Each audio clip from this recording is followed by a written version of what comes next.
누가복음 17장 5절부터 10절까지의 말씀입니다. 제가 대표로 봉독해 드리겠습니다.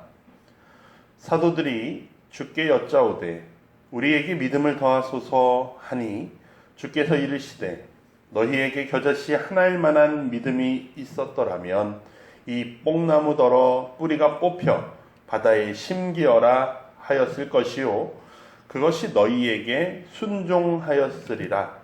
너희 중 누구에게 밭을 갈거나 양을 치거나 하는 종이 있어 밭에서 돌아오면 그더러 곧 와 앉아서 먹으라 말할 자가 있느냐? 도리어 그더러 내 먹을 것을 준비하고 띠를 띠고 내가 먹고 마시는 동안 수종 들고 너는 그 후에 먹고 마시라 하지 않겠느냐? 명한 대로 하였다고 종에게 감사하겠느냐? 이와 같이 너희도 명령받은 것을 다 행한 후에 이르기를 우리는 무익한 종이라 우리가 하여야 할 일을 한 것뿐이라 할지니라. 이 모든 말씀은 하나님의 말씀입니다. 하나님 감사합니다. 아멘. 자리에 앉아 주십시오. 감사합니다. 아멘. 할렐루야. 아멘. 감사합니다. 명절을 맞아서 주일에 예배드리러 나오신 여러분 감사합니다. 오늘도 주님께서 우리 가운데 말씀하시는 역사가 있기를 바라고 또한 명절 가운데에서도 하나님의 은혜가 있기를 하나님의 채우심이 있기를 풍성함이 있기를 주님의 이름으로 축복합니다. 아멘. 지난주 우리는 예수님이 부자와 나사로의 비유를 하신 것을 묵상했습니다. 하나님이 도우신다라는 특별한 이름의 그 주인공을 통해서 예수님께서는 하나님이 우리와 함께 하신다라는 사실을 분명하게 말씀하셨습니다. 우리의 눈에 아무런 증거가 없어도 하나님이 돕고 계시다라는 거예요. 나사로를 돕는 것 같지 않으셨지만 하나님께서 개들을 통해서라도 또한 동네 사람들을 통해서라도 그 하나님의 도우심이 일어나고 있었다라는 사실입니다. 하나님의 도우심을 우리가 안다면, 깨닫는다면 우리도 주님의 손이 되어 도울 수 있어야 할 것입니다. 있으면 있는 대로, 없으면 없는 대로, 할 수 있는 대로 행하는 것이죠. 그럴 때 주님이 우리의 삶에서 기적을 보이실 거라는 것입니다. 아멘. 새로운 기적이 아니라 우리가 무언가를 특별하게 해내는 것이 아니라 이미 하나님께서 우리에게 주신 말씀들을 가지고서 우리가 살아갈 때 하나님께서 우리의 삶에서 능력을 행하셔서 새로운 것들을 보게 하실 것입니다. 아멘. 기적이 아니라 사랑을 드러내며 살아가는 우리 하나님교회 성도님들이 되시기를 주님이 행하시는 기적을 보게 되시기를 주님의 이름으로 축복합니다. 아멘. 예. 오늘 본문은요, 누가복음 17장인데요. 예수님께서 17장으로 넘어오시면서 두 가지에 대해서 제자들에게 말씀하십니다.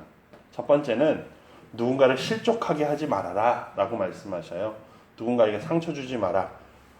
상처 안 줄 수 없겠지만 상처 주는 바에는 차라리 죽는 게 나아 라고 할 정도로 굉장히 과격하게 말씀하시거든요. 근데 그 말씀을 하신 이후에 그 다음 말씀이 뭐냐면 그 반대로 이제 내가 상처받을 때의 이야기를 하십니다. 누군가 나의 마음을 상하게 할 경우에, 나를 상하게 할 경우에 한 번만이 용서하는 것이 아니라 7번이라도 하루에 너에게 용서받고 돌아가서 회개하고 돌아가서 다시 7번이나 죄를 지을지라도 용서하라 라고 말씀하십니다. 예수님께서는요, 성경에 보시면 제자들에게 바리새인들보다 더 나은 삶이 되어야 한다라고 말씀하십니다. 너희가 더 철저해야 한다라고 말씀하셔요. 그 말씀은 우리가 흔히 생각해 오는 것처럼 믿으면 돼 하고 그냥 끝나버리는 뭔가 쉽게 살아가는 성도의 모습이 아니라 예수님께서 요청하시는 제자의 모습은 바리새인보다 더 높은 천국의 의를 원하십니다. 그래서 오늘 말씀 같은 경우는 굉장히 어려운 일이지만 그걸 요구하고 계셔요.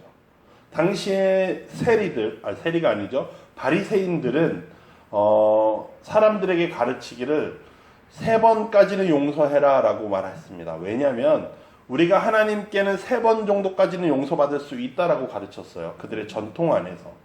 그래서 그들이 탈무드나 기타 랍비들이 가르치는 바에는 하나님이 우리를 3번까지 용서하시니까 너희도 3번 정도까지, 서로 3번 정도까지는 봐줘라. 그러니까 좀 용서해줘라 라는 이야기입니다. 그런데요, 예수님께서는 오늘 3번이 아니라 몇 번까지요? 7번이라도 용서하라고 말씀하십니다. 제자들은 이 말씀을 듣고 생각하게 됩니다. 야, 이거 우리가 할 수 있나? 이거 못할 것 같은데? 라고 생각을 하니까 예수님께 5절에, 오늘 우리가 읽었던 5절에 이렇게 말씀하는 겁니다. 말하는 거예요. 사도들이 주께 여짜오되 구하는 겁니다. 우리에게 믿음을 더하소서라고 말하는 것이죠. 어떻게 보면 주님을 향한 외침입니다. 이거 우리가 어떻게 해요? 라고 하면서 말하는 거죠. 불가능해요. 우리의 능력 박힙니다. 라고 말합니다. 근데 우리도 그렇지 않습니까? 누구를 용서하라고? 불가능한데. 원수를 사랑하라고? 내가 할 수 있나? 에이, 말도 안 되는 얘기를 하시네. 거룩하게 살라고? 근데 거룩하게 살려고 도저히 안 되는데? 라는 이런 마음들. 그래서 우리도 주님께 구하지 않습니까? 나에게도 믿음을 좀 주세요, 주님. 이라고 말하지 않습니까? 그런데 예수님의 답변은 놀랍습니다. 제자들에게 하신 예수님의 답변, 우리에게 믿음을 더 주세요 라고 했더니 예수님의 말씀은 믿음의 본질과 하나님의 능력, 그리고 우리가 살아가는 믿음의 자세를 배우게 됩니다. 제자들은요, 먼저 여러분, 믿음에 대한 이해를 잘못하고 있었어요. 우리에게 믿음을 더해주세요 라고 말할 때 제자들은 이 믿음을 하나의 내 주머니에 들어오는 돈처럼 생각했습니다. 하나의 자원처럼 생각했어요. 그리스어로서 이 원어의 의미는 더하소서라는 원어의 의미는 추가하다라는 의미입니다. 그러니까 제자들은 은행에 돈을 입금해 놓으면 돈이 쌓이는 것처럼 우리의 안에 믿음을 이렇게 쌓아주세요. 내가 지금 100 정도의 믿음밖에 없으니까 한 200 쌓아주시면 내가 300만큼 할 수 있어요. 라고 말하는 방식이라고 생각하시면 돼요. 그러니까 제자들은 믿음에 대해서 양으로 이해했어요. 양으로. 수량으로 이해했습니다. 그래서 많은 믿음에는 많은 능력이 나타나고 적은 믿음에는 적은 능력이 나타나니 이 많은 능력을 하기 위해서는 우리에게 믿음을 더 주셔야 돼요. 라고 말하는 겁니다. 우리도 이런 오해를 가지고 살아갑니다. 그래서 우리가 더 많이 기도하려고 하고요. 더 많이 헌신하려고 하고요. 신앙생활을 더 오래 했으면 믿음이 더 많이 쌓였으니까 더 큰 일을 할 것 같고요. 그래서 내가 더 성장하면 그때 내가 일할게요 라고 말하기도 합니다. 근데 이것이 우리가 가지고 있는 제자들과 같은 양적인 사고예요. 믿음에 대해서 양으로 생각하는 겁니다. 우리는 믿음을 자꾸 쌓아 올리면 된다라고 생각해요. 공든 탑처럼 이렇게 쌓습니다.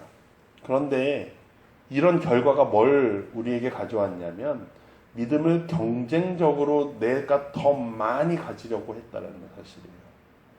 그래서 믿음이 경쟁이 아닌데 믿음이 경쟁이 되니까 저 사람과 나의 믿음을 대보는 비교를 하기 시작합니다.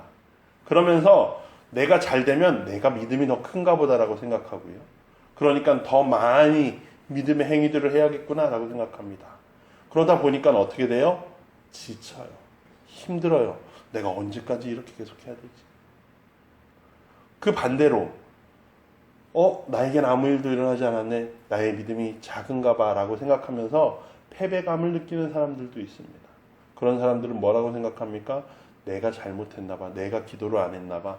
내가 부족해서 라고 생각합니다. 자기 정죄에 빠져요. 그런데 오늘 예수님의 답변은 믿음은 그런 것이 아니다라는 것이에요.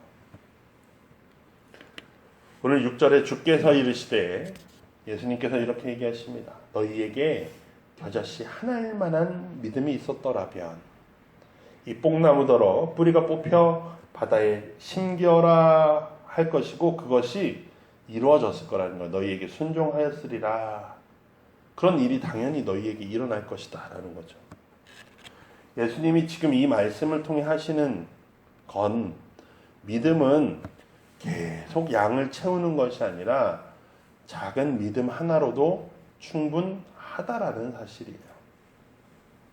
여러분, 겨자씨는 이스라엘 사람들이 알고 있는 씨앗 중에 가장 작은 거예요. 그래서 손 위에 올려놔도 까만 깨 같은 거 붙은 것처럼 한 1mm, 2mm 깨보다 더 작겠죠. 그런 씨앗입니다. 반면에 뽕나무는요, 어떤 나무냐면 거기가 이제 좀 물이 적은 지역이니까, 팔레스타인 지역이 나무가 물을 찾기 위해서 뿌리를 깊게 내립니다. 저 깊은 데까지 땅을 파고 들어가서 이제 물길이, 수원이 이렇게 지나가는 길이 있으면 거기에서 물을 먹는 거예요, 나무가. 그러다 보니까 뽕나무라는 나무는 뿌리째 뽑는 것 자체가 힘듭니다. 그래서 사람들이 뿌리째 못 뽑으니까 뿌리를 그냥 잘라버립니다. 그러면 뿌리는 여전히 땅속에 남아있거든요. 근데 이 나무가 뿌리째 뽑는다라는 건 아주 어려운 일이에요. 근데 예수님께서 지금 뿌리째 뽑힌다라고 말씀하시거든요. 그리고 중요한 건 그 나무가 어디 가서 심긴다고요? 바다에 가서 심긴다고 합니다. 바다에서 자라는 나무들도 있고 풀도 있습니다. 그런데 그게 아니라 뽕나무가 바다에 가서 살 수 있느냐? 가능합니까? 불가능합니까? 불가능한 일이에요. 그러니까 예수님은 지금 가장 작은 겨자씨 하나, 그리고 정말 어려운 뽕나무를 뿌리까지 뽑는 일, 그리고 그 뽕나무가 바다에서 사는 불가능한 일을 말씀하고 계셔요.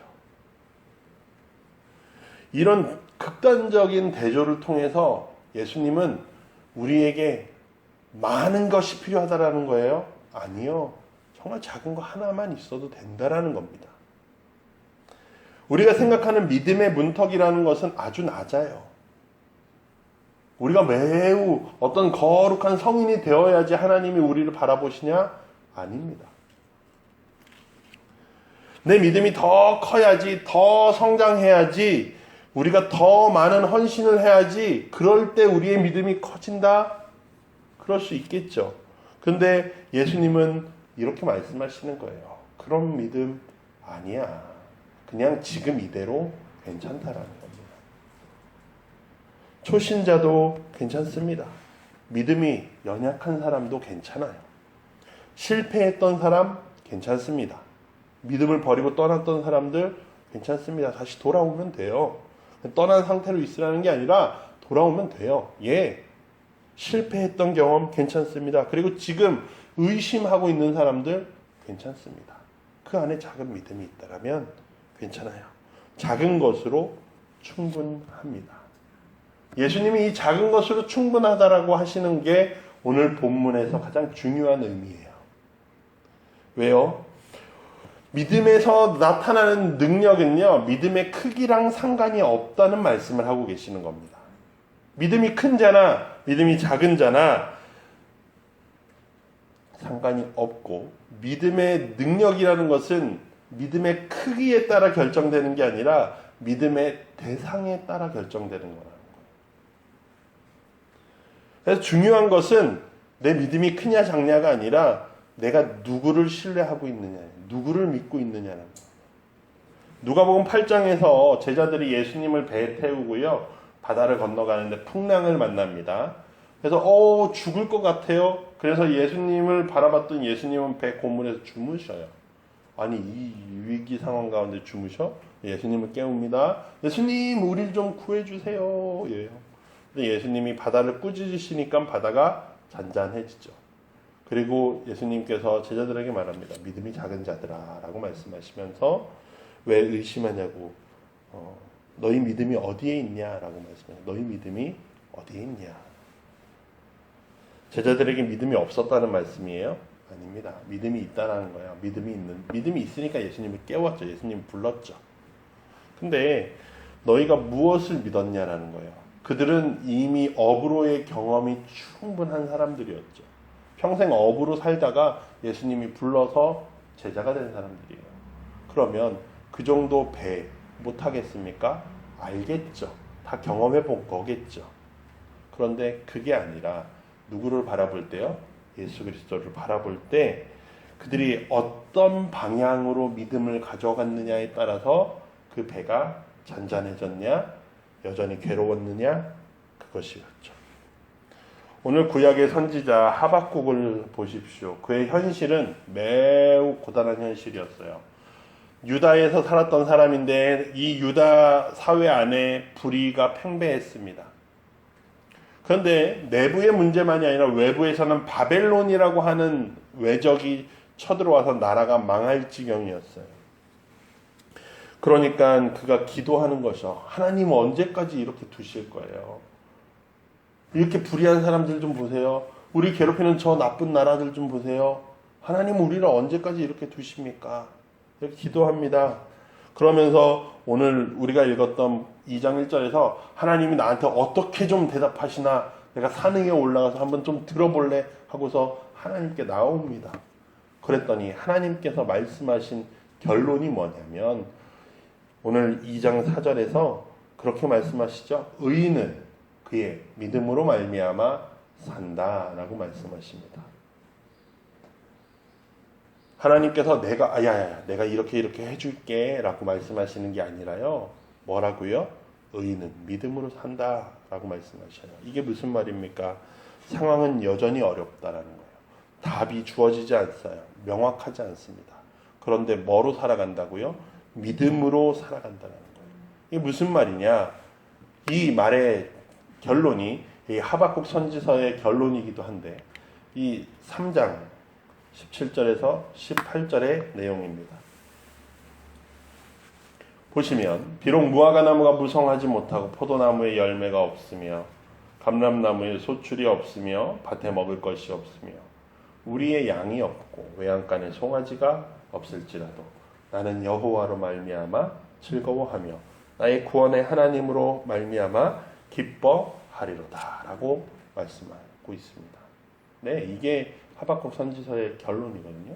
근데 이 하박국 선지자가 하나님의 말씀, 의인은 믿음으로 산다라는 것이 결국 아무것도 바뀌지 않는 나의 현재 상황들 가운데에서 무엇으로 살아요? 하나님을 바라보며 산다라는 것이 결론이에요.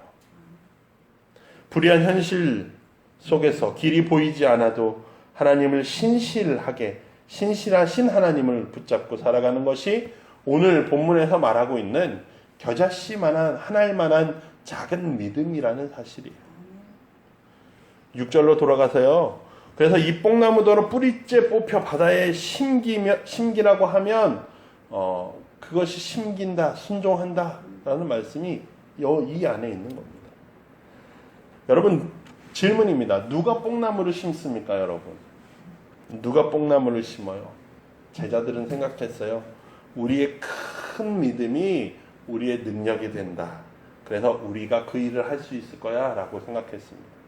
그런데요, 예수님께서 가르치시는 내용은요, 너희의 작은 믿음이 하나님의 능력으로 나타나고 그 능력을 행하시는 분은 너희가 아니라 하나님이 그 능력을 내신다라는 이야기입니다. 따라서 믿음의 문제는 양의 문제가 아니라 믿음의 방향의 문제라는 게 그런 이야기예요. 우리가 용서하는 것, 원수를 사랑하는 것, 거룩하게 살아가는 것 우리의 능력으로 되지 않아요. 그러나 하나님을 믿음으로써 하나님을 신뢰함으로써 그것이 가능하다라는 말씀을 지금 하시는데 그것이 왜 가능합니까? 그 능력이 나에게서 나오는 것이 아니라 하나님에게서부터 나오기 때문이라는 거예요. 그런데 예수님께서 갑자기 종과 주인의 비유를 하십니다. 저는 이 부분을 좀 묵상할 때 갑자기 종의 비유를 하셔라고 하면서 이제 곰곰이 좀 읽어보고 연구해 보니까 예수님께서 6절에서만 말씀이 끝났다라면 너희에게 겨자씨 하나일 만한 믿음이 있으면 뽕나무가 뿌리째 뽑혀서 바다에 심길 거야 라고 하는 그 말씀까지 해서 딱 끝내셨다면 우리가 대체로 오해하고 있는 것처럼 그렇게 사람들이 오해했을 겁니다. 왜요? 믿음이면 다 돼. 믿음이면 충분해. 우리 그렇게 흔히 말하시는 분들이 있죠. 근데 그거는 그냥 기복적인 신앙이에요. 그렇게만 된다면. 믿기만 하면 다 된다. 라고 그냥 거기서 끝나면 그건 기복적인 신앙입니다. 그리고 거기서 끝나서 믿음으로 내 믿음으로 이런 일이 벌어졌어 하면서 교만한 마음이 생길 수 있습니다. 우리의 교만한 마음. 그런데 예수님께서 여기서 빨간불을 땅 켜시는 거예요. 그러면서 7절에서 10절까지 하시는 말씀이 야, 믿음으로 가능해. 근데 말이야 어떻게 믿음으로 가능한지를 비유를 통해 말씀해 주시는 거예요. 오늘 7절에 보시면 그 이야기를 하십니다. 종이 돌아와요. 종이 일하러 갑니다. 너희 중에 누군가에게 밭을 갈거나 양을 치거나 하는 종이 있어. 일 다 마치고 집에 돌아오면 아유 고생했다 앉아서 밥 먹어 라고 하는 사람 있니? 라고 물어보는 거예요. 예수님의 말씀하시는 의도는 그런 사람은 없다라는 거예요. 이야기를 듣는 사람 중에 누가 그런 주인이 있나? 라고 말한다는 겁니다. 근데 그것이 그 시대 현실이었고 그 사람들의 상식을 말씀하시는 거예요. 이 다음 절에서 그러죠. 누가 그렇게 하냐. 밥때가 돼서 그 종이 들어오면 야, 밥 준비해. 밥 차려. 나 밥 다 먹을 때까지 기다리고 자 정리하고 너 밥 먹어. 이렇게 하는 게 우리들의 지금 살아가는 문화이고 현실이지 않냐. 라는 예수님이 그 말씀하십니다. 그 종이 그런 일을 했다고 해서 종한테 고마워하는 사람 있냐? 라는 거예요. 그게 잘했다라는 게 아니라 그런 현실이 있다라는 겁니다. 그런 사람들 가운데 너희는 누가 고맙다고 하는 사람 있어? 그 종은 오히려 그 일을 다 하고 나서 내가 이렇게 했는데요. 주인님 나한테 이렇게 하시면 어떡해요? 라고 말하는 종이 있겠니? 라고 말씀하시는 거예요. 그러면서 종이 뭐라고 말합니까? 나는 무익합니다. 무익하다. 무익하다라는 게 뭐예요? 권리가 없다는 거예요. 자격 없는 자입니다. 나는 보상받을 권리가 없습니다. 라는 원어의 사용입니다. 그러니까 그 다음에 무언가를 내가 할 일을 했을 뿐이라는 단어와 연결이 돼, 그 말과 연결이 되는 거거든요. 그러니까 우리가 무언가를 했다고 해서 하나님이 우리에게 빚졌냐? 아니라는 거예요. 네. 우리가 믿음으로 뽕나무를 옮기는 일이 일어났다고 해서 내가 했다라고 말할 수 있습니까? 우리가 반복적으로 용서하는 일이 가능했다라고 해서 나는 용서해. 나는 마음이 넓은 사람이야 라고 자랑할 수 있습니까? 아니요. 왜냐하면 우리가 아니야 라고 예수님께서 말씀하시는 것은 그 일을 가능하게 하신 분이 누구인지를 보라는 이야기예요. 오늘 서신서 본문은 사도 바울이 디모데에게 보낸 편지입니다. 근데 디모데에게 편지를 보낼 때 사도 바울은 어디에 있었습니까? 감옥에 있었다는 거예요. 로마의 감옥에. 가택연금 상태였습니다. 그가 재판받는 중이었어요. 로마 감옥에서 투옥하면서 자기는 이제 죽을 거라는 것을 예상하고 있었어요. 자신이 죽음을 당할 거다. 황제 앞에서 예수 그리스도의 이름을 말하는 것, 황제가 신인 시대 가운데에서, 세상 가운데에서 당신이 예수를 믿어야 합니다. 당신은 신이 아니요 예수 그리스도를 믿어야 돼요 라고 말하는 것이 자신에게 죽음이 올 것을 알고 있었어요. 그럼에도 그는 그 일을 하려고 합니다. 바울이 디모데에게 12절에 이렇게 말합니다. 이로 말미암아 내가 또 이 고난을 받되, 그 복음을 전하는 것 때문에 고난을 받는데 부끄러워하지 않는다. 왜냐하면 내가 믿는 자를 내가 알고, 내가 그 믿는 그분이 나의 믿음의 대상이 누구인지 내가 알고 있고, 내가 의탁한 것을 그날까지 그가 능히 지키실 줄을 확신한다. 내가 그분을 확실하게 믿고 있어 라고 말하는 거예요. 바울은요, 그 앞에서 8절에서 9절에서도 자신을 구원하심도, 또 자기를 사도로 부르심도 하나님의 은혜로 된 것이다 라고 말하고 있어요. 내가 한 것이다 라고 말하지 않습니다. 디모데에게. 그래서 우리의 작은 신뢰, 작은 믿음, 그 겨자씨 하나, 그것이 하나님의 능력이 되어 뽕나무를 뿌리째 뽑아서 정말 그 어려운 일을 하나님이 하셔서 정말 말도 안 되는 불가능한 일, 바다에 갖다 심는 일을 하나님이 하신다라는 거예요. 그렇게 내가 한 것이 아니라 하나님이 하셨기에 우리는 무익한 종입니다 라고 말한다라는 것입니다. 하나님께로부터 능력이 나왔습니다. 그러니 우리는 겸손할 수밖에 없다라는 거예요. 가장 겸손할 때 가장 큰 능력이 나타납니다. 바울이 그러죠. 나의 약할 때 가장 강함이 된다라고 말해요. 내가 약할 때 가장 강한다라고 말합니다. 왜요? 자기가 약해지니까 누가 일하셔요? 하나님이 일하시고 하나님의 능력이 온전히 드러나기 때문이라고 말하는 것입니다. 그의 능력의 근원이 자신에게 있는 것이 아니라 하나님께 있다라는 사실을 바울은 알고 있었다라는 거예요. 그래서 우리 제자들의 첫 번째 질문으로 돌아가는 겁니다. 7번씩 용서하라고요? 불가능해요? 라고 믿음을 더 주세요. 그럴 때 주님이 말씀하시는 것은 그러시는 거예요. 작은 믿음으로 충분해. 너희가 하나님을 믿는다라면 하나님은 불가능한 용서하게 하신다라는 거예요. 능력이 하나님께로부터 나오기 때문이야. 그러나 하나님께서 그 일을 하실 때 그것은 너희가 용서한 게 아니니 너희가 교만할 것이 아니라 그저 해야 할 일을 했을 뿐입니다 라고 말할 수밖에 없다라는 것이에요. 예수님께서 그래서 말씀하시는 것이 그거 너희에게 이렇게 조명을 이렇게 맞추는 것이 주목하는 것이 아니라 하나님께 주목해야 가능하다라는 사실입니다.